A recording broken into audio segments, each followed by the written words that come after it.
ನಮಸ್ಕಾರ ಸ್ನೇಹಿತರೆ, ರಾಮ್ ಸರ್ 360 ಯೂಟ್ಯೂಬ್ನ ಚಾನಲ್ಗೆ ಸ್ವಾಗತ. ನೋಡಿ, ನಿನ್ನೆ ಕರೆಂಟ್ ಅಫೇರ್ಸ್ ಅಂದರೆ ಇವತ್ತಿಂದು ಅಂದರೆ ಜನವರಿ 8ನೇ ತಾರೀಕು 2026 ಕರೆಂಟ್ ಅಫೇರ್ಸ್ ಆಗುತ್ತೆ. ನ್ಯೂಸ್ ಪೇಪರ್ ಮತ್ತು ಪ್ರಜಾವಾಣಿ, ಹಿಂದೂ ನ್ಯೂಸ್ ಪೇಪರ್ ಹಾಗೂ GK ಟುಡೇ ವೆಬ್ಸೈಟ್ನ ಕರೆಂಟ್ ಅಫೇರ್ಸ್ ಆಗುತ್ತೆ. ಭಾಳ ಜನ ಮೆಸೇಜ್ ಮಾಡ್ತಾಯಿದ್ರು, ಏನಂತ ಸರ್ ಡೈಲಿನೇ ಅಪ್ಲೋಡ್ ಮಾಡೋದು. ನಿನ್ನೆ ಡ್ಯೂಟಿ ಇರುವ ಕಾರಣ ನಿನ್ನೆ ಸ್ವಲ್ಪ ಲೇಟ್ ಆಯಿತು, ಅದಕ್ಕೋಸ್ಕರ ಇವತ್ತು ಅಪ್ಲೋಡ್ ಮಾಡ್ತಾಯಿದ್ದೀನಿ. ಡೋಂಟ್ ವರಿ, ಕರೆಕ್ಟಾಗಿ ಇನ್ಫಾರ್ಮೇಷನ್ ಕೊಡ್ತೀನಿ, ಕರೆಕ್ಟಾಗಿ ನೋಟ್ಸ್ ಮಾಡ್ಕೊಳ್ಳಿ. ಈಗ ಹಾಗಾದರೆ ಲೇಟ್ ಮಾಡೋದು ಬೇಡ, ಜಾಸ್ತಿ ಮಾತಾಡೋದು ಬೇಡ, ಕರೆಂಟ್ ಅಫೇರ್ಸ್ ಬರೋಣ. ನೋಡಿ, ಮೊದಲೇ ಕ್ವಶನ್ ಏನಪ್ಪ ಅಂದ್ರೆ ಯಾವುದು ನೋಡಿ, ಆರ್ಟಿಕಲ್ ನ್ಯೂಸ್ ಪೇಪರ್ ಆರ್ಟಿಕಲ್ ಬಂದಿದೆ. ಇಸ್ರೋ ವರ್ಷದ ಮೊದಲ ನಭಕಕ್ಕೆ ಹಾರಿಸುವ EOS N1 ಉಪಗ್ರಹವು ಈ ಕೆಳಗಿನ ಯಾವ ಉಪಗ್ರಹಕ್ಕೆ ಸಂಬಂಧಿಸಿದೆ? ಅಂದರೆ ಇದೊಂದು ಯಾವ ರೀತಿಯ ಉಪಗ್ರಹ? EOS N1 ಉಪಗ್ರಹ ಇದೊಂದು ಯಾವ ರೀತಿಯ ಉಪಗ್ರಹವಾಗಿದೆ ಅಂತ ಕೇಳಿದರೆ, ಸಂವಹನ ಉಪಗ್ರಹನ ಅಥವಾ ನ್ಯಾವಿಗೇಷನ್ ಉಪಗ್ರಹನ ಅಥವಾ ಭೂ ಪರಿವೀಕ್ಷಣಾ ಉಪಗ್ರಹನ ಅಥವಾ ರಿಸರ್ಚ್ ಉಪಗ್ರಹನ ಅಂದರೆ ಹವಾಮಾನ ರಿಸರ್ಚ್ ಉಪಗ್ರಹನ? ನೋಡಿ, ಇದಕ್ಕೆ ಸರಿಯಾದ ಉತ್ತರ ಬಂದ್ಬಿಟ್ಟು ಸ್ನೇಹಿತರೆ, ಇದು ಭೂ ಪರಿವೀಕ್ಷಣಾ ಉಪಗ್ರಹ. ನೋಡಿ, EOS ಉಪಗ್ರಹ ಅಂತ ಯಾವುದಂತ ಕೇಳ್ಬೋದು. ಯಾವುದು? ಭೂ ಪರಿವೀಕ್ಷಣಾ ಉಪಗ್ರಹ. ನೋಡಿ, ಇಲ್ಲಿ ಎಕ್ಸ್ಪ್ಲೇಷನ್ ನೋಡಿ. ವರ್ಷದ ಮೊದಲ ಭೂ ಪರಿವೀಕ್ಷಣಾ ಉಪಗ್ರಹ ಉಡಾವಣೆ ಜನವರಿ 12ರಂದು EOS N1 ನಭಕಕ್ಕೆ. ಇದರ ಉದ್ದೇಶ ಏನಾಗಾದ್ರೆ ನೋಡಿ, ಜಸ್ಟ್ ಇದನ್ನ ಏನು ಜಾಸ್ತಿ ತಲೆ ಕೆಡಿಸ್ಬೇಡಿ, ಆಮೇಲೆ ಹೇಳ್ತೀನಿ ಇದ್ರ ಬಗ್ಗೆ. ನೋಡಿ, ಹಂಗಂದ್ರೆ ಇದ್ರ ಉದ್ದೇಶ ಏನು? EOS ಅನ್ವೇಷಣಾ DRDO ಅಭಿವೃದ್ಧಿಪಡಿಸಿದ ಭೂ ಪರಿವೀಕ್ಷಣಾ ಉಪಗ್ರಹ. ಹಂಗಂದ್ರೆ ಇದನ್ನು ಯಾರು ಅಭಿವೃದ್ಧಿಪಡಿಸಿದ್ದಾರೆ? DRDO. ನೋಡಿ, ಇದು ಏನೇನು ಇದ್ರ ಉದ್ದೇಶ ಏನು? ಹಂಗಂದ್ರೆ EOS N1 ಉಪಗ್ರಹ ಭೂ ಪರಿವೀಕ್ಷಣಾ ಉಪಗ್ರಹ ಐತಲ್ಲ, ಇದ್ರದ್ದು ಏನು ಕೆಲಸ ಮಾಡುತ್ತೆ ನೆನ್ಪಿಟ್ಕೊಳ್ಳಿ. ಕೃಷಿ ಮತ್ತು ನಗರ ನಕ್ಷೆ ಮತ್ತು ಪರಿಸರ ಮೇಲ್ವಿಚಾರಣೆಯಲ್ಲಿ ಭಾರತದ ರಿಮೋಟ್ ಸೆನ್ಸಿಂಗ್ ಸಾಮರ್ಥ್ಯ ವೃದ್ಧಿಸುತ್ತದೆ. ಅಂದರೆ ನಮ್ಮ ಕೃಷಿ ವಲಯದ ಬಗ್ಗೆ ಹವಾಮಾನ ವರದಿ ಕೊಡೋದು ಇರ್ಬೋದು, ಮಳೆ ಆಧಾರಿತ ಬೇಸಾಯ ಇರ್ತಾವಲ್ಲ, ಅಲ್ಲಿ ಯಾವ ಕಡೆಗೆ ಯಾವ ರೀತಿ ಹವಾಮಾನ ಐತೆ, ಸೈಕ್ಲೋನ್ ಏನಾಗುತ್ತೆ, ಎನ್ಲಿನೋ ಮತ್ತು ಅವು ಎಲ್ಲ ಬರ್ತಾವಲ್ಲ, ಕೃಷಿಗೆ ಆಧಾರಿತ ಅದರದ್ದು ಏನಿದು ಮಾಹಿತಿ ಕೊಡುತ್ತೆ. ಇದು ಬೆಂಗಳೂರು ಮೂಲದ ಆರ್ಬಿಟರಿ AD ಏರೋಸ್ಪೇಸ್ ಅಭಿವೃದ್ಧಿಪಡಿಸಿದ ಆಯುಲ್ ಸ್ಟಾರ್ಟಪ್ ಪೇಲೋಡ್ ಹೊತ್ತೈತೆ. ಅಂದರೆ ಇದ್ರ ಜೊತೆಗೆ ಇದನ್ನ ಆಮೇಲೆ ಹೇಳ್ತೀನಿ, ಇದನ್ನಷ್ಟು ನೆನ್ಪಿಟ್ಟವ್ರಿ. ನೋಡಿ, ಯಾವ ರಾಕೆಟ್ ಮೂಲಕ ಜನವರಿ 12ರಂದು EOS N ಇಮೇಜಿಂಗ್ ಸ್ಯಾಟಲೈಟನ್ನು ಶ್ರೀಹರಿಕೋಟ ಸತೀಶ್ ಧವನ್ ಬಾಹ್ಯಾಕಾಶದಿಂದ ಸ್ಯಾಟಲೈಟ್ ಅದಲ್ಲೇ ಲಾಂಚ್ ಪ್ಯಾಡ್ದಿಂದ ಉಡಾವಣೆ ಮಾಡಲಿದ್ದಾರೆ. ಹಂಗಂದ್ರೆ ಯಾವುದಿದು? ಯಾವ LVC-62 ರಾಕೆಟ್ ಮೂಲಕ. ನೋಡಿ, LVC-62 PSLV ರಾಕೆಟ್ 62 ಮೂಲಕ ಇದನ್ನು ಏನು ಆರಿಸಲಿದೆ. ನೋಡಿ, PSLV-62 ರಾಕೆಟ್. ಇಷ್ಟು ನೆನ್ಪಿಟ್ಕೊಡಿ. ಅದು ಸತೀಶ್ ಧವನ್ ಬಾಹ್ಯಾಕಾಶದ 1ನೇ ಲಾಂಚ್ ಪ್ಯಾಡ್ನಿಂದ. ಎಷ್ಟು? ಜನವರಿ 12ನೇ ತಾರೀಕು. ಯಾವುದು? EOS N1 ಇದೇನು ಭೂ ಪರಿವೀಕ್ಷಣಾ ಉಪಗ್ರಹ ಆಗಿರುತ್ತೆ. ಹಂಗಂದ್ರೆ ನೋಡಿ, ಯಾವ್ದು ರಾಕೆಟ್ ಅಂತ ಯಾವ್ದಂತ ಕೇಳಿದ್ರೆ PSLV-62 ನೆನ್ಪಿಟ್ಕೊಡಿ. ಹಂಗಾದ್ರೆ ಇಲ್ಲೇ ಇನ್ನೊಂದು ಮಾಹಿತಿ ಬಂದತೆ, ಏನು ನೋಡಿ ಅದ್ರ ಕೆಳಗಡೆ 2040ರ ವೇಳೆಗೆ ಚಂದ್ರನ ಅಂಗಳಕ್ಕೆ ಭಾರತೀಯ ಗಗನಯಾನಿಗಳು. ಅಂದರೆ ಚಂದ್ರನ ಅಂಗಳಕ್ಕೆ ನಾವು ಎಷ್ಟನೇ ವರ್ಷಕ್ಕೆ ನಾವು ಕಾಲಿಡ್ತೀವಿ ಅಂತೇಳಿ ಇವರು ಇಸ್ರೋದವರು ಪ್ಲ್ಯಾನ್ ಹಾಕೊಂಡಿದ್ದಾರೆ ಅಂದರೆ 2040. ಹಂಗಂದ್ರೆ ನಮ್ಮದು ಗಗನಯಾನ ಮಾನವ ಸಹಿತ ಗಗನಯಾನ ಯಾವಾಗ? ಹಂಗಂದ್ರೆ ಅದನ್ನ ನೆನ್ಪಿಟ್ಕೊಳ್ಳಿ ಮೊದಲ. ಇದನ್ನ ಬಿಡಿ, ಮಾನವ ಸಹಿತ ಗಗನಯಾನ ನೆನಪಿದ್ರೆ ನಿಮಗೆ ಇದು ನೆನಪಿರುತ್ತೆ. ಹಂಗಂದ್ರೆ ಮಾನವ ಸಹಿತ ಗಗನಯಾನ ಎಷ್ಟರಲ್ಲಿ ಹಮ್ಮಿಕೊಂಡಿದ್ದಾರೆ? 2027ಕ್ಕೆ. ನೋಡಿ, ಮಾನವ ಸಹಿತ ಗಗನಯಾನ ಅಂದರೆ ಮಾನವನ ಅದೇನು ಮಾಡೆಲ್ ಮಾಡಿರ್ತಾರಲ್ಲ, ಮಾಡೆಲಲ್ಲಿ ಮಾನವ ಹೋಗಿ ಗಗನಕ್ಕೆ ಹೋಗಿ ವಾಪಸ್ ನಮಗೆ ಭೂಮಿ ಬಂದು ಲ್ಯಾಂಡ್ ಆಗ್ಬೇಕು. ಹಿಂಗೆ ಕಲ್ಪನಾ ಚಾವ್ಲಾ ಅವರು ಹೋಗ್ಬಿಟ್ಟು ಬರುವಾಗ ಸಣ್ಣ ತೂತಾಗ್ಬಿಟ್ಟು ಅದಕ್ಕೆ ಮರಣ ಹೊಂದಿದ್ರು. ಆ ಥರ ನಾವು ಮಾನವ ಸಹಿತ ಗಗನಯಾನ ನಮ್ಮದು ಅಲ್ಲದು, ಅಮೇರಿಕಾದದು. ಮಾನವ ಸಹಿತ ಗಗನಯಾನ ನಮ್ಮದು ಇಂಡಿಯಾದಲ್ಲಿ ಯಾವಾಗ ಮಾಡ್ಬೇಕಂತೇಳಿ ಅಂದ್ಕೊಂಡಿದ್ದಾರೆ? 2027. ಹಂಗಂದ್ರೆ ಚಂದ್ರನಲ್ಲಿಗೆ ಮಾನವ ಸಹಿತ ಗಗನಯಾನಕ್ಕೆ ಯಾವುದರಲ್ಲಿ ಪ್ಲ್ಯಾನ್ ಹಾಕೊಂಡಿದ್ದಾರೆ? 2040. ಚಂದ್ರಯಾನ ಬಗ್ಗೆ ಇಂಪಾರ್ಟೆಂಟ್ ಇತ್ತೀಚೆಗಾದಂಥ ಮಾಹಿತಿ. ಅದು ಚಂದ್ರಯಾನ ಆದಮೇಲೆ ಯಾವುದು ಪೇಪರ್ ಏನೂ ಎಕ್ಸಾಮ್ಸ್ ಆಗಿಲ್ಲ. ಯಾವುದು KSPಯಲ್ಲಿ ಅಂದರೆ ಪೊಲೀಸ್ ಡಿಪಾರ್ಟ್ಮೆಂಟಲ್ಲಿ. ಈಗ SDFD ಆಗಿದ್ದಾವೆ. ಇಲ್ಲಿ ನೋಡಿ ನೆನ್ಪಿಟ್ರಿ, ಭಾರತದ 2040 ಚಂದ್ರ ಅಂಗಳಕ್ಕೆ ಗಗನಯಾತ್ರೆಯನ್ನು ಕಳುಹಿಸಲು ಮತ್ತು ಅದೇ ವರ್ಷ ಹೊತ್ತಿಗೆ ಸ್ವತಂತ್ರ ಬಾಹ್ಯಾಕಾಶ ನಿಲ್ದಾಣವನ್ನು, ಅಂದರೆ ಸ್ವತಂತ್ರ ಬಾಹ್ಯಾಕಾಶ ನಿಲ್ದಾಣವನ್ನು ಯಾವ ವರ್ಷ ನಾವು ಅಂದರೆ ಸ್ಪೇಸ್ ಸ್ಟೇಷನ್. ಈಗ ಅಮೇರಿಕ ಮತ್ತು ರಷ್ಯಾ ಇವೆಲ್ಲ ಕೂಡ ಸ್ಪೇಸ್ ಸ್ಟೇಷನ್ ಇದು, ಬಟ್ ಅವ್ರೀಗ ಒಡಗಿನಿಂದ ಸ್ಪೇಸ್ ಸ್ಟೇಷನ್ನ ಬೇರೆ ಮಾಡ್ತಾರೆ. ಬಟ್ ನಮ್ಮದಂತ ಒಂದು ಸ್ಪೇಸ್ ಸ್ಟೇಷನ್ ಇರಬೇಕು. ಎಷ್ಟಕ್ಕೆ? 2035ನೇ ವರ್ಷಕ್ಕೆ ಪ್ಲ್ಯಾನ್ ಹಾಕೊಂಡಿದ್ದಾರೆ. 2035ರಿಂದ 40ನೇ ವರ್ಷಕ್ಕೆ ಇಷ್ಟು ವರ್ಷದೊಳಗಡೆ ನಾವು ಸ್ಪೇಸ್ ಸ್ಟೇಷನ್, ನಮ್ಮದೇ ಆದಂಥ ಸ್ಪೇಸ್ ಸ್ಟೇಷನ್ ಇರಬೇಕಂತೇಳಿ ಇಸ್ರೋದವರು ಪ್ಲ್ಯಾನ್ ಹಾಕೊಂಡಿದ್ದಾರೆ. ಈ ನಿಟ್ಟಿನಲ್ಲಿ ಕಾರ್ಯೋನ್ಮುಖವಾಗಿ ಎಂದು ಇಸ್ರೋ ಮಾಜಿ ಮುಖ್ಯಸ್ಥ ಕಿರಣ್ ಕುಮಾರ್ ಹೇಳಿದ್ದಾರೆ. ಫಿಸಿಕಲ್ ರಿಸರ್ಚ್ ಲ್ಯಾಬೊರೇಟರಿ ಮುಖ್ಯಸ್ಥ ಆಗಿರುವ ಕಿರಣ್ ಕುಮಾರ್ ಅವರು ವಿಚಾರ ಸಂಕಿರಣ ಹೇಳಿದ್ದಾರೆ. 2040ರ ಹೊತ್ತಿಗೆ ಭಾರತೀಯ ಗಗನಯಾತ್ರವು ಚಂದ್ರ ಮೇಲೆ ಇಳಿಸುವ ಮತ್ತು ಅವರನ್ನು ಸುರಕ್ಷಿತವಾಗಿ ಮರಳಿ ಕರೆಯುತ್ತಿರುವ ಇಸ್ರೋ ಹಲವು ಪೂರ್ವ ಪರೀಕ್ಷಾರ್ಥನ ಯೋಜನೆಯನ್ನು ಹಮ್ಮಿಕೊಂಡಿದೆ. ಇಷ್ಟು ನೆನ್ಪಿಟ್ಕೊಳ್ಳಿ. ಏನೇನು ಹೇಳಿದೆ ನಾನು ಇದ್ರಾಗೆ? ಉದ್ದೇಶ ಏನು? EOS ಅಂದ್ರೆ ಏನು? ಭೂ ಪರಿವೀಕ್ಷಣಾ ಸ್ಯಾಟಲೈಟು. ಇದನ್ನು ಯಾವ ರಾಕೆಟ್ ಮೂಲಕ ಲಾಂಚ್ ಮಾಡಿದ್ರು? PSLV PC-62 2040 ವೇಳೆಗೆ ನಾವು ಚಂದ್ರಯಾನ ಗಗನಯಾನ ಏನು ಮಾನವ ಸಹಿತ ಗಗನಯಾನ ಮಾಡ್ತೀವಿ. ಮಾನವ ಸಹಿತ ಗಗನಯಾನ ಜಸ್ಟ್ ಅಂದರೆ 2027. ಹಂಗಂದ್ರೆ ನಾವು space station, Bharat space station ಇಸ್ರೋದವ್ರು ಯಾವಾಗ ಹಮ್ಮಿಕೊಂಡಾರೆ ಅಂದರೆ 2035-40 ಸಾಲಿನಲ್ಲಿ. ಇಷ್ಟು ನೆನ್ಪಿಟ್ಟು ನೋಡಿ. ಇಲ್ಲಿ ಮುಂದಿಲ್ ಇನ್ನೂ ಇನ್ಫಾರ್ಮೇಷನ್ ಕೊಡ್ತೀನಿ ನೋಡಿ. ಹಾಗಾದ್ರೆ ಇಸ್ರೋ ಬಗ್ಗೆ ಮಾಹಿತಿ ನೋಡೋದಾದ್ರೆ, ಇಸ್ರೋ ಅಂದ್ರೆ ಏನು? ಭಾರತ ರಾಷ್ಟ್ರೀಯ ಬಾಹ್ಯಾಕಾಶ ಸಂಶೋಧನಾ ಸಂಸ್ಥೆ. ಇದು ಎಷ್ಟರಾಗ ಸ್ಥಾಪನೆ ಆಯಿತು? 1969 ಸ್ಥಾಪನೆ ಆಯಿತು. ಎಲ್ಲಿ? ಬೆಂಗಳೂರಲ್ಲಿ. ಇದು ಯಾವ ಇಲಾಖೆ ಅಡಿಯಲ್ಲಿ ಕೆಲಸ ಮಾಡುತ್ತದೆ? ಬಾಹ್ಯಾಕಾಶ ಇಲಾಖೆ ಅಡಿಯಲ್ಲಿ ಕೆಲಸ ಮಾಡುತ್ತದೆ. ಇದ್ರ ಪ್ರಧಾನ ಕಚೇರಿ ಎಲ್ಲೈತಿ? ಬೆಂಗಳೂರು, ಕರ್ನಾಟಕ, ನಮ್ಮ ಕರ್ನಾಟಕದಲ್ಲಿ ಐತಿ. ಇದ್ರ ಧ್ಯೇಯವಾಕ್ಯ ಅಂದ್ರೆ ಏನು? ಹಂಗಂದ್ರೆ ಮಾನವ ಕುಲದ ಸೇವೆಯಲ್ಲಿ ಬಾಹ್ಯಾಕಾಶ ತಂತ್ರಜ್ಞಾನ ಇದ್ರದ್ದು ಧ್ಯೇಯವಾಕ್ಯ ಆಗಿರುತ್ತೆ.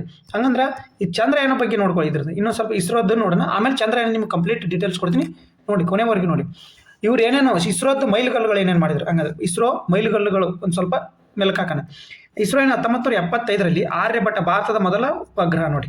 ಇದು ದೇಶದ ಬಾಹ್ಯಾಕಾಶ ಪ್ರವೇಶವನ್ನು ಗುರುತಿಸಿ ಸೋವಿಯತ್ ಒಕ್ಕೂಟದಿಂದ ಉಡಾವಣೆ ಮಾಡ್ತು. ಹಂಗಂದ್ರೆ ನಮ್ದು ಏನು ಕೇಳ್ತಾರೆ ಅಂದರೆ ಭಾರತದ ಮೊದಲ ಉಪಗ್ರಹ ಅಂತ ಯಾವುದಂತ ಕೇಳಿದ್ರೆ ಯಾವುದು? ಆರ್ಯಭಟ ಅಂತ ಆನ್ಸರ್ ಮಾಡ್ಬೇಕು. ಎಲ್ಲಿದನ್ನು ಉಡಾವಣೆ ಮಾಡಿದ್ರಿ? ಹೆಂಗೆ ಅಮೇರಿಕದವ್ರು ಬಂದು ನಿಸಾರ ಅಂತೇಳಿ ಸ್ಯಾಟಲೈಟನ್ನು ನಮ್ಮ ಭಾರತ ತಂದು ಉಡಾವಣೆ ಮಾಡಿದ್ರಲ್ಲ, ಅದೇ ಥರನ ನಾವು ಯಾವುದು ರಷ್ಯಾದು ರಾಕೆಟ್ ಮೂಲಕ ಉಡಾವಣೆ ಮಾಡ್ತೀವಿ. ಬಟ್ ಉಪಗ್ರಹ ಯಾರ್ದು? ನಮ್ದು ಆರ್ಯಭಟ ಅದ್ರದ್ದು ಹೆಸರು. ಹಂಗಂದ್ರೆ ಪ್ರಪಂಚದ ಮೊದಲ ಉಪಗ್ರಹ ಯಾವುದು? Sputnik, Russia. ನೆನ್ಪಿಟ್ಕೊಳ್ಳಿ, ಯಾವುದು? ಸ್ಪುಟಿಕ್, ರಷ್ಯಾದ ದೇಶದ್ದು. ನೆನ್ಪಿಟ್ಕೊಳ್ಳಿ. ಹಂಗಾರೆ ಭಾರತದ ಮೊದಲ ಉಪಗ್ರಹ ಯಾವುದು? ಆರ್ಯಭಟ. 1980 ಏನ್ ಮಾಡ್ತಾರೆ? ಸ್ವದೇಶಿ ರಾಕೆಟ್ ಅನ್ನ ಮಾಡ್ತಾರೆ. ಯಾವುದು? SLV-3 ಎಂಬ ರಾಕೆಟ್ ಮೂಲಕ ನಾವೇನ್ ಮಾಡ್ತೀವಿ? ನಮ್ಮದೇ ಉಪಗ್ರಹವನ್ನು, ಯಾವುದು? ರೋಹಿಣಿ ಉಪಗ್ರಹವನ್ನು ಉಡಾವಣೆ ಮಾಡ್ತೀವಿ. ನೆನ್ಪಿಟ್ಕೊಳ್ಳಿ. ಇಷ್ಟು ಕ್ವಶನ್ ನೋಡಿ, ಇಲ್ಲೇ ನಿಮಗೆಲ್ಲ ಗೊತ್ತಿರ್ತೀರಿ. ನೀವು ಕ್ವಶನ್ ಕರೆಕ್ಟಾಗಿ ಓದಲ್ಲ ಎಕ್ಸಾಮ್ ಒಳಗಡೆ, ಇಂದ ಮುಂದಾಗಿ 1 ಮಾರ್ಕ್ಸ್ನ ನೌಕರಿ ಹೋಗುತ್ತಿರುತ್ತೆ ನಿಮ್ಮದು. ಅದಕ್ಕೋಸ್ಕರ ಕ್ವಶನ್ನ ಮೊದಲು ಕರೆಕ್ಟಾಗಿ ಓದ್ಕೋಬೇಕು. ಭಾರತದ ಮೊದಲ, ಈಗ ನೀವು ಸಿಲ್ಲಿ ಅನಿಸುತ್ತೆ ಓದುವಾಗ, ಬಟ್ ಅಲ್ಲಿ ಎಕ್ಸಾಮ್ ಅಲ್ಲೇ ಕೂತ ನೀವು ಕನ್ಫ್ಯೂಷನ್ ಆಗ್ಬಿಡ್ತೀರಿ. ಭಾರತದ ಮೊದಲ ಉಪಗ್ರಹ ಅಂತ ರೋಹಿಣಿ ಅಂತ ಹಾಕಿ ಬಂದ್ಬಿಡೋರು ಅದರ ಬೇಜಾನ್ ಜನ. ಹಂಗೆ ಭಾರತದ ಮೊದಲ ಉಪಗ್ರಹ ಅಂತ ಆರ್ಯಭಟ. ಸ್ವದೇಶಿ ರಾಕೆಟ್ ಮೂಲಕ ಉಡಾವಣೆ ಮಾಡ್ತಕ್ಕಂಥ ಮೊದಲ ಉಪಗ್ರಹ ಯಾವುದು? ರೋಹಿಣಿ ನೋಡಿ. ರೋಹಿಣಿ ಯಾವುದು? SLV-3 ರಾಕೆಟ್ ಮೂಲಕ 1983 ಇನ್ಸ್ಯಾಟ್ 1B ದೂರ ಸಂಪರ್ಕ ಪ್ರಸಾರ ಮಾಡಲು ಮತ್ತು ಹವಾಮಾನಕ್ಕಾಗಿ ಮೊದಲ ಯಶಸ್ವಿ ಭಾರತೀಯ ರಾಷ್ಟ್ರೀಯ ಉಪಗ್ರಹ ಇದು ಇನ್ಸ್ಯಾಟ್. ಇದೇನು? ಮೊದಲು ನಾವು ದೂರ ಸಂಪರ್ಕ ಮತ್ತು ಹವಾಮಾನ ಬಗ್ಗೆ ಮಾಡ್ತಕ್ಕಂಥ ಮೊದಲ ಇದು. ಅಂದ್ರೆ ಇನ್ಸ್ಯಾಟ್ ಉಪಗ್ರಹ ಎದಕ್ಕೂ ಯೂಸ್ ಐತೆ ಅಂತ ಕೇಳ್ಬೋದು. ಇಷ್ಟನ್ನು ನೆನ್ಪಿಟ್ಬಿಡಿ. ಇದನ್ನ ಏನು ಮೊದಲು ಅಂತ ಕೇಳಲ್ಲ. ಇನ್ಸ್ಯಾಟ್ ಉಪಗ್ರಹ ಇದು ಯಾವುದಕ್ಕೆ ಸಂಬಂಧಿಸಿದೆ? ಇದು ದೂರ ಸಂಪರ್ಕ ಪ್ರಸಾರ ಮತ್ತು ಹವಾಮಾನದ ಬಗ್ಗೆ ತಿಳಿದುಕೊಳ್ಳಲು ಇನ್ಸ್ಯಾಟ್ ಬಗ್ಗೆ ಇದು ಇರಲಿ ಮಾಹಿತಿ. ಇಷ್ಟು ನೋಡಿ. ಚಂದ್ರಯಾನ ಬಗ್ಗೆ ನೋಡಿ. ಚಂದ್ರಯಾನ 1 ಯಾವಾಗ? 2001 ಇದು 1 ಯಾವಾಗ? 2028 ಒಳಗಡೆ ನೋಡಿ. 2028 ಯಾವಾಗ? ಇದು 2008 ಸಾರಿ 2008 ಒಳಗಡೆ ಅಕ್ಟೋಬರ್ 22, 2008 ಒಳಗಡೆ ಚಂದ್ರಯಾನ 1 ನಡೆದೈತಿ. ಹಂಗಾರೆ ಚಂದ್ರಯಾನ 2 ನಡೆದಿದೆ ಯಾವಾಗ? 2019 ನೋಡಿ. ಚಂದ್ರಯಾನ 1 ನಾವು ಜಸ್ಟ್ ಏನು ಚಂದ್ರ ನಾವು ತಲುಪಬೇಕಿತ್ತಷ್ಟೇ. ಬಟ್ ಚಂದ್ರನ ತಲುಪಿದ್ವಿ. ಬಟ್ ಚಂದ್ರಯಾನ 7 ಆಗ್ತದೆ. ಚಂದ್ರಯಾನ 1 ಸಕ್ಸಸ್ ಆಗ್ತದೆ. ಚಂದ್ರಯಾನ 7 ಆಗ್ತದೆ. ನಾವು ವಿಕ್ರಮ್ ಲ್ಯಾಂಡರ್ ಮತ್ತು ರೋವರ್, ಪ್ರಜ್ಞಾನ್ ರೋವರ್ ಅನ್ನ ನಾವು ಏನು ಚಂದ್ರನ ಮೇಲೆ ಇಳಿಸ್ಬೇಕಿತ್ತು ನಾವು. ಬಟ್ ಇಳಿಸಿದ ಮೇಲೆ ಏನಾಯ್ತು? ನಮ್ದು ಕ್ರಾಶ್ ಲ್ಯಾಂಡ್ ಆಯ್ತು. ಕ್ರಾಶ್ ಲ್ಯಾಂಡ್ ಆದ ತಕ್ಷಣ ಏನಾಯ್ತು? ನಮ್ದು ಸಂಪರ್ಕ ಕಳೆದುಕೊಂಡಿತು. ಚಂದ್ರಯಾನ 2 ಏನು? ಪ್ರಜ್ಞಾನ್ ರೋವರು ಏನು ಇಷ್ಟು ನೆನ್ಪಿಟ್ಟು ನೋಡಿ. ಲ್ಯಾಂಡರು ಯಾವುದು? ವಿಕ್ರಮ್. ಪ್ರಜ್ಞಾನ ರೋವರ್. ಲ್ಯಾಂಡರ್ ಕೇಳ್ಬೋದು, ರೋವರ್ ಕೇಳ್ಬೋದು. ಇಷ್ಟು ನೆನ್ಪಿಟ್ಕೊಳ್ಳಿ. ಹಂಗೆ ಅದನ್ನೇ ಕಂಟಿನ್ಯೂ ಚಂದ್ರಯಾನ 3 ಇದೇನು? ಇವನ್ನ ಯಶಸ್ವಿಯಾಗಿ ಉದ್ದೇಶ ನೋಡಿ. ಚಂದ್ರಯಾನ 2ರ ಮುಂದುವರೆದ ಭಾಗ ಚಂದ್ರನ ದಕ್ಷಿಣ ಧ್ರುವದಲ್ಲಿ ಯಶಸ್ವಿ ಮೃದು ಇಳುವಿಕೆ ಮತ್ತು ಸಂಚಾರದ ಮೇಲೆ ಕೇಂದ್ರೀಕರಿಸಿತು. ನಾವೇನು ಮಾಡಿದ್ವಿ ಅಂದರೆ ಅಲ್ಲಿ ನಾವು ಕ್ರಾಶ್ ಲ್ಯಾಂಡ್ ಆಯ್ತು. ಇಲ್ಲಿ ನಾವು ಮೃದುವಾಗಿ ಇಳಿಸಿ ನಾವು ಸಂಚಾರ ಮಾಡಿದ್ವಿ. ಹಂಗಂದ್ರೆ ಉಡಾವಣೆ ಯಾವುದು? ರಾಕೆಟ್ ಯಾವಾಗ? ಚಂದ್ರಯಾನ 3 ಜುಲೈ 14, 2023 ಇವನ್ನ ನೆನ್ಪಿಟ್ಕೊಳ್ಳಿ. ಭವಿಷ್ಯದ ಮಿಷನ್ ಹಂಗಾರೆ ಚಂದ್ರಯಾನ 4 ನಾವು ಯಾವಾಗ ಕೈಗೊಳ್ತೀವಿ? 2027. ಇದ್ರ ಯೋಜನೆ ಮಿಷನ್ ಏನು? ನಾವು ಚಂದ್ರನಿಗೆ ಇಳಿದೀವಿ. ಈಗ ಅಲ್ಲಿಂದ ಮಾದರಿ ತೊಗೊಂಬರ್ಬೇಕು. ನಾವು ಅಲ್ಲಿ ಸ್ಯಾಂಪಲ್ಗಳನ್ನ ತೊಗೊಂಬರ್ಬೇಕು ವಾಪಸ್ಸು. ಅದೇ ಇಂಪಾರ್ಟೆಂಟ್ ಆಗಿರುತ್ತೆ ಸ್ನೇಹಿತರಿದ್ರೆ. ಹಂಗಂದ್ರೆ ಈ ಇಷ್ಟೊತ್ತನ ಹೇಳಿ ನಿಮ್ಗೆಲ್ಲನೂ ನೆನ್ಪಿಟ್ಕೊಳ್ಳಿ. ಹಂಗಾರೆ ಮಾರ್ಸ್ ಯಾವುದು ನೋಡಿ. ಹಂಗಂದ್ರೆ ಮಾಮ್ ಅಂತ ಕರಿತಾರೆ ಗೊತ್ತಾ? ಮಂಗಳಯಾನ ಮಾಡಿದ್ದೆ ಯಾವಾಗ ನಾವು? ಮಂಗಳಯಾನ ಮಾಡಿದ್ದಂಗಾರೆ ಮಂಗಳಯಾನ ಮೊದಲ ಮಂಗಳಯಾನ ಯಾವಾಗಿ? 2013-14 ಸಾಲಿನ ನೋಡಿ. 13 ಕರೆಕ್ಟ್ ಡೇಟು. 2022 ಇದು ಕಾರ್ಯವನ್ನು ನಿಲ್ಲಿಸಿದ ಸ್ನೇಹಿತರೆ ಇದು ಮಾರ್ಸ್. ಹಂಗಂದ್ರೆ 2000 ಈಗ ಹಂಗಂದ್ರೆ ಮಂಗಳಯಾನ 2 ಯಾವಾಗಿ? ಮಂಗಳಯಾನ 2 ಯಾವಾಗ? 2028 2030 ಸಾಲು ನೋಡಿ. 2028-30 ಸಾಲು. ಎದಕ್ಕೆ ನಾನು ನಿಮ್ಗೆ ಸಾಲಿನ ಅಂತ ಹೇಳಕತ್ತೀನಿ ಅಂದರೆ, ಈಗ 2028 ಗುರಿ ಹಾಕೊಂಡಿರ್ತಾರೆ. ಏನಾದ್ರು ಅಡಿತಡೆ ಬಂದರೆ 2030 ಒಳಗಡೆ ನಾವು ಕಂಪ್ಲೀಟ್ ಮಾಡ್ಬೇಕಂತೇಳಿ ಅವ್ರದ್ದು ಇರುತ್ತೆ ಸ್ನೇಹಿತರೆ. ಅದಕ್ಕೋಸ್ಕರ ನಿಮಗೆ ಹೇಳಕತ್ತೀನಿ ನಾನು. ಇಷ್ಟು ನೆನ್ಪಿಟ್ರಿ. ಮತ್ತು ಇನ್ನೊಂದು ನೋಡಿ, ಆದಿತ್ಯ L1 ಅಂದರೆ ಆದಿತ್ಯ L1 ನೌಕೆ ಮಾಡಿದ್ವಿ ನಾವು 2023 2023 ಅಕ್ಟೋಬರ್ 13ರಂದು. ಆದಿತ್ಯ L1 ಇದೇನು ಮೊದಲ ಸೂರ್ಯನ ಅನ್ವೇಷಣೆಗೆ ಕಳಿಸಿರ್ತಕ್ಕಂಥ ಉಪಗ್ರಹ. ಇದು ಯಾವುದು ಲಾಂಗ್ರೇಜಿಯನ್ ಪಾಯಿಂಟ್ ಅಂತ ಬರುತ್ತೆ ಸ್ನೇಹಿತರೆ. ಎಷ್ಟು ಲಾಂಗ್ರೇಜಿಯನ್ ಪಾಯಿಂಟ್ ಇದು ಇಲ್ಲಿಂದ ಭೂಮಿಯಿಂದ ಎಷ್ಟು ದೂರ ಐತೆ ಹಂಗಂದ್ರೆ 1.8 ಮಿಲಿಯನ್ ಕಿಲೋಮೀಟರ್ ಭೂಮಿಯಿಂದ ದೂರ ಐತೆ. ಆ ಲಾಂಗ್ರೇಜ್ ಪಾಯಿಂಟ್ ಅನ್ನು ಸ್ಟಡಿ ಮಾಡಲಿಕ್ಕೆ ನಾವು ಕಳಿಸ್ತಕ್ಕಂಥ ಯಾವುದು ಆದಿತ್ಯ L1 ಉಪಗ್ರಹ ನೋಡಿ ಸ್ನೇಹಿತರೆ.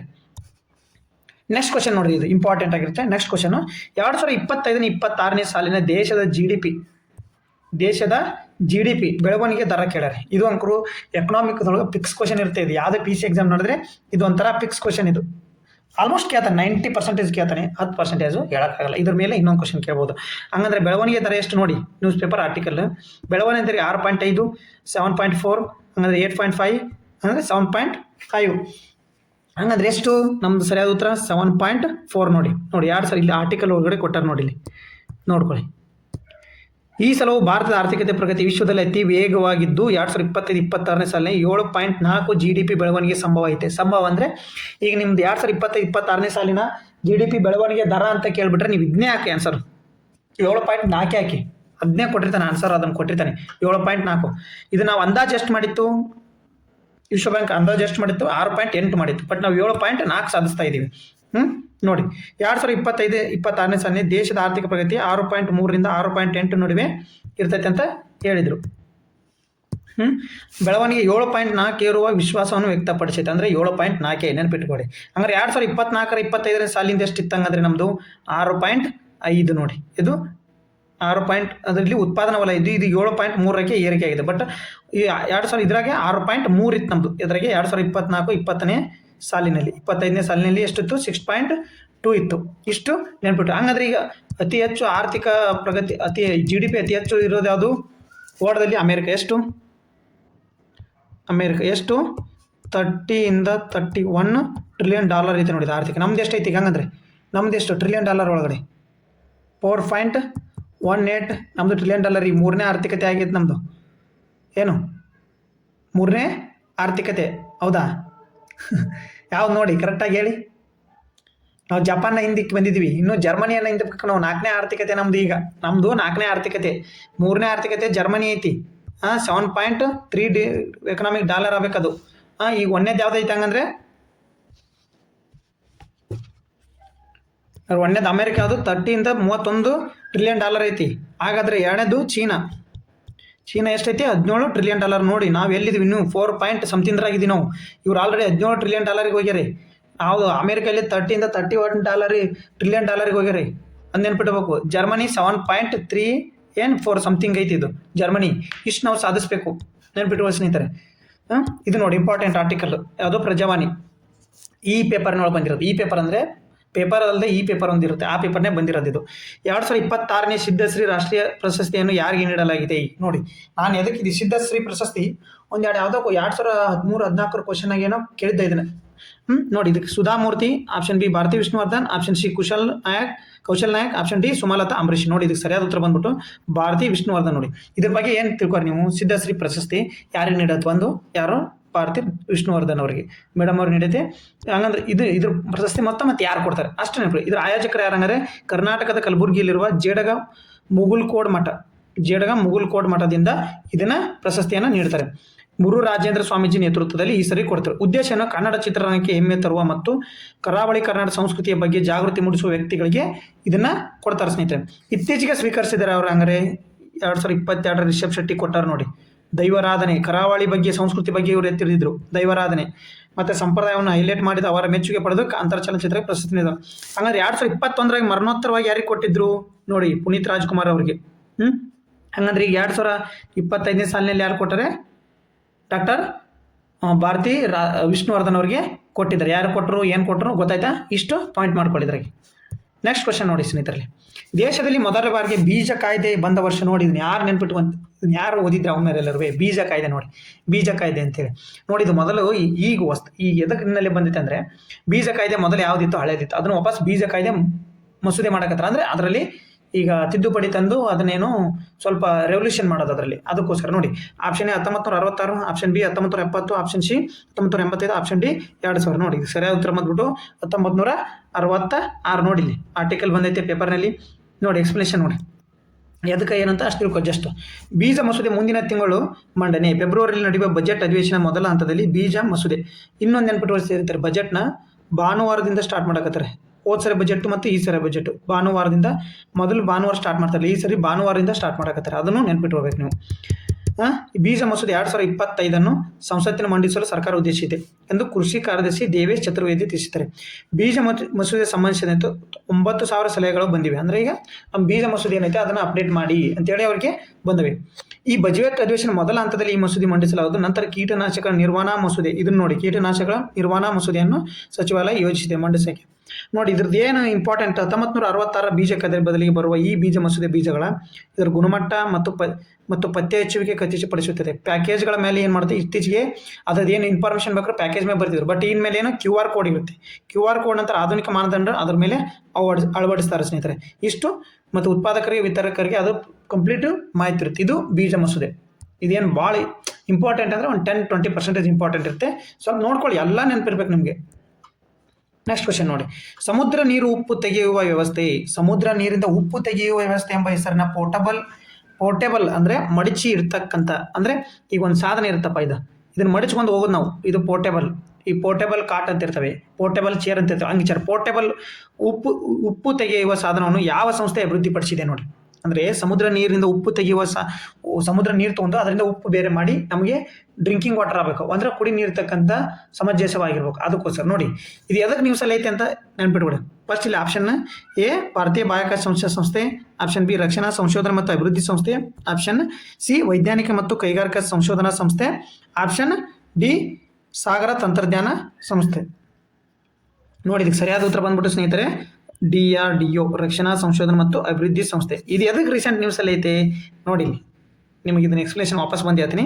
ಇಲ್ಲಿ ನೋಡಿ, ಇಲ್ಲಿದೆ ನೋಡಿ, DRDO ಪೋರ್ಟೇಬಲ್ ವಾಟರ್ ಪ್ಯೂರಿಫೈಯರ್. ಇದು ಸೇನೆಗೆ ಇತ್ತೀಚೆಗೆ ಏನು ಮಾಡಿದೆ ಸ್ನೇಹಿತರೆ, ಸೇನೆಗೆ ಈಗ ನಮ್ಮದು ಕರಾವಳಿ ಪಡೆ ಇರ್ತವೆ, ಅಲ್ಲಿ ಡ್ರಿಂಕಿಂಗ್ ವಾಟರ್ ತೊಗೊಂಡು ಹೋಗೋಕ್ಕಾಗಲ್ಲ, ಉಪ್ಪು ನೀರು ಕುಡಿಯೋಕ್ಕಾಯ್ತೈತೆ. ಅದಕ್ಕೋಸ್ಕರ ಅವ್ರು ಏನು ಮಾಡ್ಯಾರೆ, ಈಗ ಹಿಮಾದ ಡ್ರಿಂಕಿಂಗ್ ವಾಟರ್ ಅಲ್ಲ, ಅದನ್ನು ಇದರಲ್ಲಿ ಪ್ಯೂರಿಫೈ ಮಾಡಿ ಡ್ರಿಂಕಿಂಗ್ ವಾಟರ್ ಕುಡಿಯೋಕೆ ಮಾಡಿರ್ತಕ್ಕಂಥ ಇದೇ ಸಾಧನೆ ನೋಡಿ. ಅದು ಇದೇ ಸಾಧನ ನೋಡಿ. ಅದು ಈಗ DRDO ಇದೇನು ಅಭಿವೃದ್ಧಿ ಪಡಿಸಿದೆ. ಈ ಥರ ಈ ಪಿಕ್ಚರ್ ನೋಡ್ರಿ ನಿಮ್ಗೆ ಗೊತ್ತಾಗುತ್ತೆ. ಎಕ್ಸ್ಪ್ಲನೇಷನ್ ಹೇಳ್ತೀನಿ, ಈ ಪಿಕ್ಚರ್ ನೋಡ್ಕೊಳ್ಳಿ ಸ್ವಲ್ಪ. ಇತ್ತೀಚೆಗೆ ರಕ್ಷಣಾ ಸಂಶೋಧನಾ ಸಂಸ್ಥೆ ಅಭಿವೃದ್ಧಿ DRDO ಸಮುದ್ರ ನೀರು ಉಪ್ಪು ನೀರಿನ ನಿರ್ಮೂಲನಾ ವ್ಯವಸ್ಥೆ ಎಂಬ ಪೋರ್ಟೇಬಲ್ ಉಪ್ಪು ನೀರಿನ ನಿರ್ಮೂಲನೆ ಸಾಧನ ಅಭಿವೃದ್ಧಿಪಡಿಸಿದ್ದು. ಇದು ಏನಂದ್ರೆ ದೂರದ ಮತ್ತು ಕ್ಷೇತ್ರ ಪರಿಸ್ಥಿತಿಗಳಲ್ಲಿ ಸೈನಿಕರಿಗೆ ಕುಡಿಯುವ ನೀರು ಅಗತ್ಯತೆಗಳನ್ನು ಪೂರೈಸಲು ಇದು ವಿನ್ಯಾಸಗೊಳಿಸಲಾಗಿದೆ ಸಂತೆ. ಈ ವ್ಯವಸ್ಥೆಯನ್ನು ಹಸ್ತಚಾಲಿತವಾಗಿ ನಿರ್ಮಿಸಬಹುದು ಅಥವಾ ಎಂಜಿನ್ ಚಾಲಿತವಾಗಿಯೂ ನೀವು ನಿರ್ಮಿಸಬಹುದು. ಇದನ್ನು ಟ್ರೈ ಕಮಾಂಡ್ ಸೇವೆಗಳಿಗೆ ಜೋಧ್ಪುರದ ರಕ್ಷಣಾ ಪ್ರಯೋಗಾಲಯ ಅಭಿವೃದ್ಧಿಪಡಿಸಿದೆ. ಅದು ಜೋಧ್ಪುರದ ರಕ್ಷಣಾ ಪ್ರಯೋಗಾಲಯ, ಅಂದರೆ DRDO ಜೋಧ್ಪುರದೊಳಗಡೆ ರಕ್ಷಣಾ ಸಚಿವಾಲಯ ಅಭಿವೃದ್ಧಿಪಡಿಸಿದೆ. DRDO ಹೆಡ್ ಕ್ವಾರ್ಟರ್ಸ್ ಎಲ್ಲ ಐತಿ, ನಮ್ದು ಬೆಂಗಳೂರಾಗ ಐತಿ. ಇದು 10-12 ಸಿಬ್ಬಂದಿಗಳಿಗೆ ಬೆಂಬಲ ನೀಡುತ್ತೆ. ಒಮ್ಮೆ ನೀರು ಹೋದ್ರೆ ಇದು 10-12 ಸಿಬ್ಬಂದಿಗಳಿಗೆ ತುರ್ತು ಸಂದರ್ಭದಲ್ಲಿ ಸೇವೆಯನ್ನು ಒದಗಿಸುತ್ತೆ. ಇದು ನೌಕಾ ಕಾರ್ಯಾಚರಣೆಗಳು, ಕರಾವಳಿ ಪ್ರದೇಶಗಳು ಮತ್ತು ಲಡಾಖ್ ಪ್ಯಾಂಗಾಂಗ್ ಸೋತರದಲ್ಲಿ ಒಳನಾಡು ಉಪ್ಪು ನೀರಿನ ಪ್ರದೇಶಗಳನ್ನು ಸೂಕ್ತವಾಗಿದೆ. ಅಂದರೆ ಅಲ್ಲಿ ಉಪ್ಪು ನೀರು ಇರ್ತೈತೆ, ಎಲ್ಲ ಡ್ರಿಂಕಿಂಗ್ ವಾಟರ್ನ ಸಪ್ಲೈ ಮಾಡಬೇಕಾಯ್ತು, ಬಟ್ ಈ ಮಿಷಿನ್ ಇದ್ರೆ ಅವರಿಗೆ ಹೆಲ್ಪ್ ಆಗುತ್ತೆ. ಇಷ್ಟು ನೆನಪಿಟ್ಕೊಳ್ಳಿ. ನೆಕ್ಸ್ಟ್ ಕ್ವಶನ್ ನೋಡಿ, ಇದು GK ಟುಡೇ ಕ್ವಶನ್. ಇತ್ತೀಚೆಗೆ ಸುದ್ದಿಗಳಲ್ಲಿ ಕಂಡುಬರುವ ಕ್ಯಾಲಮರಿಯಾ ಮಿಜೋರಾಮೆನ್ಸಿಸ್ ಎಂದರೇನು? ಇದು ಒಂದು ರಿಡ್ ಹಾವಿನ ಹೊಸ ಪ್ರಭೇದ, ಆಪ್ಷನ್ ಬಿ ಆಕ್ರಮಣ ಕಳೆ, ಆಪ್ಷನ್ ಸಿ ಹೊಸದಾಗಿ ಪತ್ತೆಯಾದ ಮೀನು ಪ್ರಭೇದ, ಆಪ್ಷನ್ ಡಿ ಒಂದು ರೀತಿಯ ಶಿಲೀಂಧ್ರ. ನೋಡಿ ಯಾವ್ದು ಸ್ನೇಹಿತರೆ ಇದಕ್ಕೆ ಸರಿಯಾದ ಉತ್ತರ ಬಂದ್ಬಿಟ್ಟು ಅಂದರೆ ಆಪ್ಷನ್ ಎ ನೋಡಿ, ರಿಡ್ ಹಾವಿನ ಹೊಸ ಪ್ರಭೇದಗಳು. ನೋಡಿ ಇದ್ರ ಎಕ್ಸ್ಪ್ಲೇಷನ್ ಇದು ಅದಕ್ಕೆ ಇತ್ತೀಚೆಗೆ ನ್ಯೂಸಲ್ಲಿ ಐತೆ ಅಂದರೆ, ರಿಡ್ ಹಾವಿನ ಹೊಸ ಪ್ರಭೇದಗಳು ಇತ್ತೀಚೆಗೆ ಅದಕ್ಕೆ ನ್ಯೂಸಲ್ಲಿ ಐತೆ ಅಂದರೆ, ವಿಜ್ಞಾನಿಗಳು ಮಿಜೋರಾಂನಲ್ಲಿ ಹೊಸ ಜಾತಿಯ ರಿಡ್ ಹಾವನ್ನು ಕಂಡುಹಿಡಿದಿದ್ದು ಮತ್ತು ಅದಕ್ಕೆ ಕ್ಯಾಲಮರಿಯಾ ಮಿಜೋರಾಮೆನ್ಸಿಸ್ ಎಂದು ಹೆಸರಿಟ್ಟರು. ನೋಡಿ ಎಲ್ಲಿ ಕಂಡೈತೆ ಹಂಗಂದ್ರೆ, ಇದು ಕ್ಯಾಲಮರಿಯಾ ಮಿಜೋರಾಮೆನ್ಸಿಸ್ ಎಲ್ಲಿ ಹಾವು ರಿಡ್ ಹಾವು ಎಲ್ಲಿ ಕಂಡೈತಿ? ಮಿಜೋರಾಮ್ದಾಗ ನೋಡಿ, ಇಲ್ಲೇ ಐತೆ. ಅದಕ್ಕೆ ಹೆಸರಿಟ್ಟೊಳಗಡೆ ಅದರ ರಾಜ್ಯದ ಹೆಸರೇ ರಿಡ್ ಹಾವು. ಏನು ರಿಡ್ ಜಾತಿ ಹಾವು ಇವು. ಇದು ವಿಷಕಾರಿ ಅಲ್ಲದ ಹಾವು, ಅಂದರೆ ಇದು ಮನುಷ್ಯರಿಗೆ ಹಾನಿಕರ ವಿಷಯವಾಗಿ ಉತ್ಪತ್ತಿಸುವುದಿಲ್ಲ, ಅಂದರೆ ಇದು ವಿಷಕಾರಿ ಹಾವಲ್ಲ. ಈ ಪ್ರಭೇದವು ನೋಡಿದರೆ ಹ್ಯಾಬಿಟೆಂಟು ಇದರದ್ದು ಗುಣಗಳು ಬಿಹೇವಿಯರ್ ತಿಳ್ಕೊಳ್ಳಿ. ಈ ಪ್ರಭೇದವು ರಾತ್ರಿ ವೇಳೆ ಸಕ್ರಿಯವಾಗಿರುತ್ತದೆ ಮತ್ತು ಪಳೆಯುಳಿಕೆಗೆ ಆಗಿರುತ್ತದೆ. ಅಂದರೆ ಇದು ಭಾಗಶಃ ಭೂಗತದಲ್ಲಿ ವಾಸಿಸುತ್ತದೆ, ಅಂದರೆ ಇದು ಭೂಮಿ ಒಳಗಡೆನೆ ಭಾಗಶಃ ವಾಸಿಸುತ್ತದೆ. ಮಣ್ಮುಕ್ ನಾವು ಅಂತ ಕರಿತೀವಲ್ಲ ನಾವು ಆ ಥರ. ಸಮುದ್ರ ಮಟ್ಟದಿಂದ 670ರಿಂದ 12,795 ಮೀಟರ್ ಎತ್ತರದಲ್ಲಿ ಮಾನವ ವಸಾಹತುಗಳ ಬಳಿಯೂ ಸಹ ತೇವಾಂಶಗಳ ಅರಣ್ಯಭರಿತ ಬೆಟ್ಟದಲ್ಲಿ ಇದು ವಾಸಿಸುತ್ತದೆ. ಅಂದರೆ ಇದಕ್ಕೆ ಕೋಲ್ಡ್ ವೆದರ್ ಇರಬೇಕು. ಈ ಪಶ್ಚಿಮ ಘಟ್ಟ ಆಗಲಿ, ಪೂರ್ವ ಘಟ್ಟ ಆಗಲಿ, ಈಶಾನ್ಯ ವಲಯಗಳಲ್ಲಿ ಅಂತಲ್ಲಿ ಬದುಕುತ್ತೆ. ನಿಮ್ಮಿಂತ ಬಂದ್ಬಿಟ್ಟು ಬಿಸಿಲಲ್ಲೆಲ್ಲ ಬದುಕಲಿ, ಯಾಕಂದ್ರೆ ಭೂಮಿ ಅಂಡರಲ್ಲಿ ಇರುತ್ತೆ, ತಂಪು ವಾತಾವರಣ ಇರಬೇಕು ಇದಕ್ಕೆ. ಈಗ ಅವು ಚಿಕ್ಕದಾಗಿದ್ದು ಗಾಢ ಕಂದು ಬಣ್ಣ ಮತ್ತು ಕಪ್ಪು ಬಣ್ಣ, ದೇಹ ಮುಸುಕಾದ ಪಟ್ಟೆಗಳು ಮತ್ತು ಹಳದಿ ಬಣ್ಣಗಳನ್ನು ಹೊಂದಿದೆ. ಇದರ ಬಗ್ಗೆ ನೀವು ಹೆಬಿಟೆಂಟ್ ತಿಳ್ಕೊಬೇಕು. ಇತ್ತೀಚೆಗೆ ಹಾವು ಎಲ್ಲಿ ಕಂಡು ಬಂದಿದೆ ಮತ್ತು ಯಾವ ಜಾತಿ ಅಂದರೆ ರಿಡ್ ಜಾತಿಯ ಹಾವುಗಳಿಗೆ ಅಂತ ಇಷ್ಟು ನೆನ್ಪಿಟ್ಟು. ಇದು ಇಂಪಾರ್ಟೆಂಟ್ ಇರುತ್ತೆ ನೋಡಿ. ನೆಕ್ಸ್ಟ್ ಕ್ವಶನ್, ಧ್ಯಾನಗಂಗಾ ವನ್ಯಜೀವಿ ಅಭಯಾರಣ್ಯವು ಯಾವ ರಾಜ್ಯದಲ್ಲಿದೆ ನೋಡಿ. Option A Gujarat, option B Uttar Pradesh, Rajasthan, Maharashtra. ಯಾವ ರಾಜ್ಯದಲ್ಲಿ ಹಂಗಾರೆ ನೋಡಿ. ಧ್ಯಾನಗಂಗಾ ವನ್ಯಜೀವಿ ಅಭಯಾರಣ್ಯ ರಾಜ್ಯದಲ್ಲಿ ನೋಡಿ. ಸರಿಯಾದ ಉತ್ತರ ಬಂದ್ಬಿಟ್ಟು ಸ್ನೇಹಿತರೆ, ಭಾಳ ಟೈಮ್ ವೇಸ್ಟ್ ಮಾಡೋದು ಬೇಡ, ಮಹಾರಾಷ್ಟ್ರ ನೋಡಿ. ಸರಿಯಾದ ಉತ್ತರ ಬಂದ್ಬಿಟ್ಟು ಮಹಾರಾಷ್ಟ್ರ ನೋಡಿ. ಜ್ಞಾನಗಂಗಾ ಎದಕ್ಕೆ ನ್ಯೂಸಲ್ಲಿ ಐತೆ ಅಂತಂದರೆ, 3 ವರ್ಷಗಳ ಹಿಂದೆ ತಾಯಿ ಕಳೆದುಕೊಂಡ ಮೂರು ಏನಿವಪ್ಪ ಅಂದ್ರೆ, ತಾಯಿನ ಕಳೆದುಕೊಂಡ 3 ಹುಲಿಗಳು ಏನು ಮಾಡ್ತವೆ, ಇಲ್ಲಿ ಕಳೆದುಕೊಂಡ ನಂತರ ಈ PKTCPL ಎಂದು ಗುರುತಿಸಲಾದ 3 ವರ್ಷದ ಹುಲಿ ಮರಿಗಳು ಮರು ಅರಣ್ಯೀಕರಣಕ್ಕಾಗಿ ಜ್ಞಾನಗಂಗಾ ವನ್ಯಜೀವಿಗೆ ಸ್ಥಳಾಂತರಿಸಲಾಗಿದೆ. ಅಂದರೆ ಈ 3 ವರ್ಷಗಳ ಹಿಂದೆ ತಾಯಿನ ಕಳ್ಕೊಂಡ ಇವರೇನು ಇಲ್ಲೇ ತರ ಈ ಸಂಸ್ಥೆ ಇದು ಬೆಳೆಸ್ಕೊಂಡು ಅದನ್ನ ಈಗೇನು ಜ್ಞಾನಗಂಗಾ ವನ್ಯಜೀವಿ ಅಭಯಾರಣ್ಯಕ್ಕೆ ಸ್ಥಳಾಂತರ ಮಾಡೈತೆ. ಅದಕ್ಕೋಸ್ಕರ ಇದು ನ್ಯೂಸ್ ಎಲ್ಲ ಐತೆ. ಜ್ಞಾನಗಂಗಾ ವನ್ಯಜೀವಿ ಅಭಯಾರಣ್ಯವು ಮಹಾರಾಷ್ಟ್ರದ ಬುಲ್ದಾನಾ ಜಿಲ್ಲೆಯಲ್ಲಿ ಜ್ಞಾನಗಂಗಾ ನದಿಯ ಬಳಿ ಇದೆ ನೋಡಿ. ಅಂದರೆ ಇದಕ್ಕೆ ಯಾಕೆ ಈ ಹೆಸರು ಬಂತಂದ್ರೆ, ಜ್ಞಾನಗಂಗಾ ನದಿಯಲ್ಲಿ ಬರ್ತಂದ್ರೆ ಮಹಾರಾಷ್ಟ್ರದೊಳಗೆ ನೋಡಿ. ಹಂಗಾರೆ ಜ್ಞಾನಗಂಗಾ ವನ್ಯಜೀವಿ ಅಭಯಾರಣ್ಯ ಎಲ್ಲಿ ಕಂಡು ಬರ್ತದೆ? ಮಹಾರಾಷ್ಟ್ರದೊಳಗೆ ನೋಡಿ. ಎಲ್ಲಿ? ಬುಲ್ದಾನಾ ಜಿಲ್ಲೆಯಲ್ಲಿ. ಇದು ಮೆಲ್ಮಾಟ್ ಹುಲಿ ಮೀಸಲು ಪ್ರದೇಶ ಭಾಗವಾಗಿದ್ದು ಹುಲಿ ಸಂರಕ್ಷಣೆ ಮತ್ತು ಮರು ಅರಣ್ಯೀಕರಣ ಪ್ರಯತ್ನವನ್ನು ಬೆಂಬಲಿಸುತ್ತದೆ. ಈ ಅಭಯಾರಣ್ಯ ಸುಮಾರು 205 ಚದರ ಕಿಲೋಮೀಟರ್ಗಳು ಒಳಗೊಂಡಿದ್ದು ಮತ್ತು 2 ಸರೋವರಗಳನ್ನು ಒಳಗೊಂಡಿದೆ. ಇದು ವಿಶ್ವಸಂಸ್ಥೆಯ ಶೈಕ್ಷಣಿಕ, ವೈಜ್ಞಾನಿಕ ಮತ್ತು ಸಾಂಸ್ಕೃತಿಕ ವಿಶ್ವ ಪರಂಪರೆ ತಾಣವಾದ ಪಶ್ಚಿಮ ಘಟ್ಟ ರಮಣೀಯ ಬೆಟ್ಟಗಳಿಂದ ಆವೃತವಾಗಿದೆ. ನಮ್ಮ ಯುನೆಸ್ಕೋ ಪಟ್ಟಿಗೆ ಸೇರಿತಲ್ಲ ಪಶ್ಚಿಮ ಘಟ್ಟಗಳು, ಇದು ಅದರೊಳಗಡೆ ಬರುತ್ತೆ. ಹಂಗಂದ್ರೆ ಪಶ್ಚಿಮ ಘಟ್ಟದಲ್ಲಿ ಯಾವ್ಯಾವ ರಾಜ್ಯಗಳು ಆಡಿಕೊಂಡಿವೆ ಅಂದರೆ ಗುಜರಾತು, ಮಹಾರಾಷ್ಟ್ರ, ಗೋವಾ, ಕರ್ನಾಟಕ, ಕೇರಳ, ತಮಿಳುನಾಡು, ಇವು ಪಶ್ಚಿಮ ಘಟ್ಟಗಳನ್ನು ಆಡಿಕೊಂಡಿವೆ. ಇಲ್ಲಿ ಸ್ವಲ್ಪ ಮಧ್ಯಪ್ರದೇಶನೂ ಬರುತ್ತೆ. ಇಷ್ಟು ನೆನ್ಪಿಟ್ಕೊಳ್ಳಿ. ನೆಕ್ಸ್ಟ್ ಕ್ವಶನ್ ನೋಡೋದಾದರೆ ನೋಡಿ, ಇದು ನೋಡಿ ನೆನ್ಪಿಟ್ಕೊಳ್ಳಿ. ಭಾರತದಲ್ಲಿ ಪ್ರತಿ ವರ್ಷ ಯಾವ ದಿನದಂದು ರಾಷ್ಟ್ರೀಯ ಸಿದ್ಧ ದಿನವನ್ನಾಗಿ ಆಚರಿಸಲಾಗುತ್ತೆ ನೋಡಿ. ಸಿದ್ಧ ದಿನ ಅಂತಂದರೆ ನೋಡಿರಾ ನೋಡಿ, ಜನವರಿ 4, ಜನವರಿ 5, ಜನವರಿ 6, ಜನವರಿ 7. ಇದು ಯಾಕೆ 8ನೇ ತಾರೀಕಿನ ಕರೆಂಟ್ ಅಫೇರ್ಸಲ್ಲಿ ಐತೆ ಅಂತಂದರೆ, ಇದನ್ನ 8ನೇ ತಾರೀಕು ಚೆನ್ನೈದಲ್ಲಿ ಆಚರಿಸಲಾಗುತ್ತೆ. ಯಾವತ್ತು ಇದು? ಆದರೆ ಇದು ಸರಿಯಾದ ಉತ್ತರ ಜನವರಿ 6. ಇದು ಯಾವುದು? ಭಾರತೀಯ ದಿನದಂದು ರಾಷ್ಟ್ರೀಯ ಸಿದ್ಧ ದಿನವನ್ನು ಆಚರಿಸ್ತಾರೆ ಜನವರಿ 6ರಂದು. ನೋಡಿ ಇಲ್ಲಿ ಎಕ್ಸ್ಪ್ಲನೇಷನ್ ನೋಡಿ. ಮಿನಿಸ್ಟ್ರಿ ಆಫ್ ಆಯುಷ್ ಇನಾಗ್ರೇಟ್ ಅಂದರೆ ಸಿದ್ಧ ದಿನವನ್ನು ಯಾವ ಇಲಾಖೆ ಆಯೋಜನೆ ಮಾಡುತ್ತೆ, ಯಾವ ಇಲಾಖೆ ಆಚರಣೆ ಮಾಡುತ್ತೆ ಅಂದರೆ ಮಿನಿಸ್ಟ್ರಿ ಆಫ್ ಆಯುಷ್ ನೋಡಿ. ಮಿನಿಸ್ಟ್ರಿ ಆಫ್ ಆಯುಷ್ ನೋಡಿ. ಇದು Siddha day celebrated in Chennai tomorrow. National Siddha day to be observed on January 6. ಜನವರಿ 6ನೇ ತಾರೀಕು ಸಿದ್ಧ ಡೇ ಐತೆ, ಬಟ್ ಅದನ್ನು ಚೆನ್ನೈದಲ್ಲಿ ನಾವು ಇನಾಗ್ರೇಟ್ ಮಾಡ್ಯಾರ. 8ನೇ ತಾರೀಕು ಅಂದರೆ ಸೆಲೆಬ್ರೇಟ್ ಮಾಡ್ಯಾರ. ಇಲ್ಲಿ ಎದಕ್ಕೆ ನ್ಯೂಸಲ್ಲಿ ಇರುತ್ತಪ್ಪ ಅಂದ್ರೆ, ಇದಕ್ಕೆ vice president of India president over the inaugurated function 9th Siddha day ನೋಡಿ. ಎಷ್ಟನೇದು? ಸಿದ್ಧ ಡೇ. ಎಲ್ಲಿ? ಚೆನ್ನೈದೊಳಗಡೆ. PU eminent personalities to be the honoured of the exemplary contribution to the Siddha system.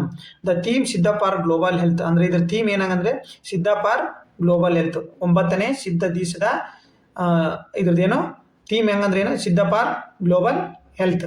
ಸಿದ್ಧ ಡೇದು ಥೀಮ್ ಇದು. ಹಂಗಾರೆ ಇಲ್ಲಿ ನೋಡಿ ಕಾಣೋದಾಗ ನೋಡಿ, ಸಿದ್ಧ ವೈದ್ಯಕೀಯ ಪದ್ಧತಿಯ ಪಿತಾಮಹ ಇವರು.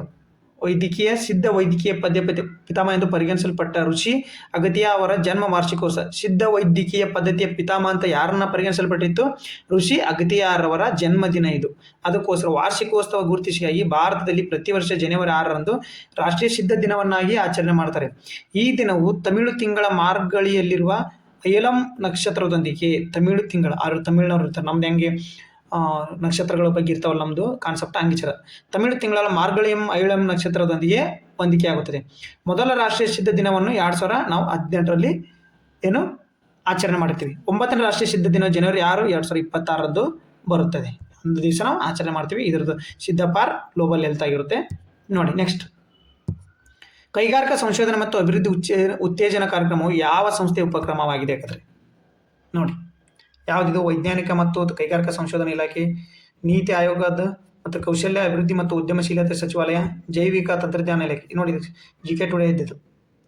ಸರಿಯಾದ ಉತ್ತರ ಕೌಶಲ್ಯ ಅಭಿವೃದ್ಧಿ ಮತ್ತು ಉದ್ಯಮಶೀಲತೆ ಸಚಿವಾಲಯ. ಇದು ಎದಕ್ಕೆ ಕೈಗಾರಿಕಾ ಸಂಶೋಧನೆ ಮತ್ತು ಅಭಿವೃದ್ಧಿ ಉತ್ತೇಜನ ಕಾರ್ಯಕ್ರಮ ಎದಕ್ಕೆ ನ್ಯೂಸಲ್ಲಿ ಬಂತೆ? ಇಂಥವು ಕ್ವಶನ್ ಕೇಳಿದ್ರೆ ಏನು ಮಾಡ್ತೀರಿ? ಈ ನಾರ್ಮಲ್ ಆಗಿ ಎಲ್ಲರೂ ಆ ಪ್ರಶಸ್ತಿ ಈ ಸ್ಪೋರ್ಟ್ಸ್ ಎಲ್ಲ ನೆನ್ಪಿಟ್ಟು ಅಂತೀರಿ. ಇಂಥವು ನೆನ್ಪಿಟ್ಟು ಹೋಗ್ಬೇಕು ಕರೆಂಟ್ ಅಫೇರ್ಸ್ ಒಳಗಡೆ. ಮೇನು ಇವು ಆಲ್ಮೋಸ್ಟ್ ಯಾರು ಟಚ್ ಮಾಡಲಾರ್ದಂತ ಇದು ಫುಲ್ ಕನ್ಫ್ಯೂಷನ್ ಇರುತ್ತೆ. ಯಾರು ಅವಾರ್ಡ್ ಸಿಕ್ಕರು ಅದು ಎಲ್ಲರಿಗೂ 100 ಮಂದಿಗೂ ಒಳಗಡೆ ಒಂದು 90% ಜನಕ್ಕೆ ಗೊತ್ತಿರುತ್ತೆ ನಿಮಗೆ.